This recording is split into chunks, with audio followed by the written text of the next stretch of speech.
بسم الله الرحمن الرحيم. النهارده بقى نعمل فطير الافران المورق الجميل الصغير الحلو ده. مورق جامد. معنا شويه ميه، شويه ملح، شويه سكر، والدقيق والزبده بتاعتنا اللي احنا هنستعملهم. نبدا بقى ندوب الدقيق، ندوب الملح والميه والسكر وننزل عليهم بالدقيق.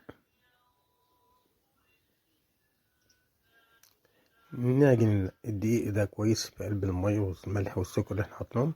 نلم العجينه على الرخامه شويه تنعم معانا، بس نفردها. ندهنها بقى بالزبده بعد كده الجميله بتاعتنا البلدي. نحط عليها الزبده وندهن، ناخد طبقه كده من الزبده فوق العجين. انا اللي فردت العجينه كلها، فردت العجينه كلها حته واحده، قطعه واحده. نلم بقى بتاعنا رول ونشد، نلم ونشد بحيث ان احنا ناخد احلى توريقه.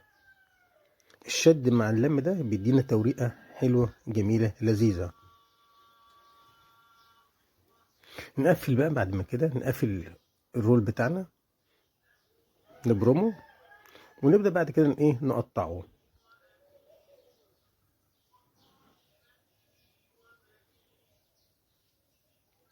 نقطع مسافه 10 سنتي كده لكل قطعه، بالشكل اللي حضراتكم شايفينه ده.